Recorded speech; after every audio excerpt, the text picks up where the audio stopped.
हजरत सुलेमान अलैहिस्सलाम के ज़माने में शयातीन आसमान की तरफ चढ़ते थे और फरिश्तों की बातें चोरी छुपे सुन लिया करते थे। ये बातें फरिश्तों के दरमियान लोगों के हालात के बारे में होती थी, जैसे किसी शख्स की मौत, रिज्क की तकसीम और दीगर गैबी उमूर। शयातीन ये बातें सुनकर नीचे उतरते और बनी इसराइल के जादूगरों को ये खबरें पहुंचाते थे। इस दौर में ये बात मशहूर हो गई कि शयातीन गैब जानते हैं और बनी इसराइल के काहिन इन खबरों को लोगों में फैलाते थे और जो कुछ कहा जाता वो बाइना पूरा हो जाता था। इस वजह से लोगों का इन बातों पर ईमान अल्लाह की नाजिल करदा किताब ज़बूर पर ईमान से भी ज्यादा हो गया। यहाँ तक कि लोगों ने ज़बूर को छोड़ दिया और शयातीन की बातों को इख्तियार कर लिया। लोगों ने शयातीन की बातों को जमा करके किताबों की सूरत दे दी और वही किताबें उस वक्त अल्लाह की किताब ज़बूर की जगह मोतबर समझी जाने लगी। ये खबरें हजरत सुलेमान अलैहिस्सलाम तक पहुंचे कि शयातीन आसमान पर जाकर फरिश्तों की बातें सुनते हैं और लोग ये समझने लगे हैं कि शयातीन गैब जानते हैं। हजरत सुलेमान इस पर सख्त गजबनाक हुए और शयातीन को इस अमल पर सख्त सजा दी। हजरत सुलेमान ने अपने लश्कर को हुक्म दिया कि वो शयातीन की लिखी हुई तमाम किताबें जमा करें। उन्होंने इन किताबों को एक संदूक में रखकर हजरत सुलेमान के तख्त के नीचे दफन कर दिया। फिर हजरत सुलेमान ने लोगों से फरमाया, जो कोई ये कहे कि शयातीन गैब जानते हैं, मैं उसकी गर्दन उड़ा दूंगा। और शयातीन को खबरदार किया कि अगर कोई भी इस संदूक के करीब गया तो वो जलकर राख हो जाएगा। इस वजह से शयातीन के दिलों में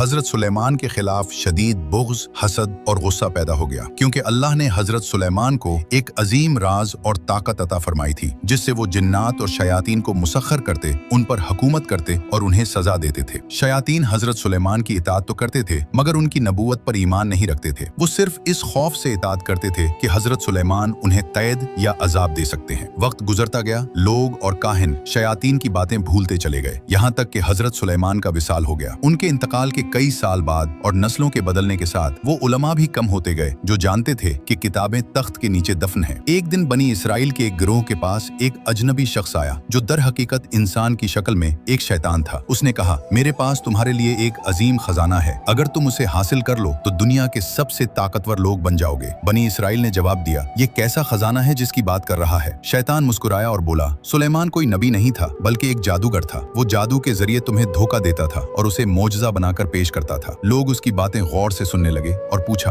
वो खजाना कहाँ है, हमें बताओ। शैतान ने कहा, हजरत सुलेमान के तख्त के नीचे खोदो, वहाँ एक संदूक मिलेगा। मुसलमान बनी इसराइल ये सुनकर गुस्से में आ गए और बोले, खामोश रहो, सुलेमान जादूगर नहीं थे, वो अल्लाह के नबी थे। काफिरों और मुसलमानों के दरमियान सख्त झगड़े हुए, मगर आखिरकार बनी इसराइल की एक बड़ी तादाद ने उस शैतान की बात मान ली। वो सब हजरत सुलेमान के तख्त के पास पहुंचे। शैतान खुद पीछे खड़ा रहा, क्योंकि वो जानता था कि अगर वो करीब गया तो जल जाएगा। उसने कहा, तुम खोदो, मैं यहीं खड़ा रहूंगा। जब उन्होंने खोदा तो वाकई एक संदूक मिला। संदूक खोला गया तो उसमें बहुत सी किताबें थी।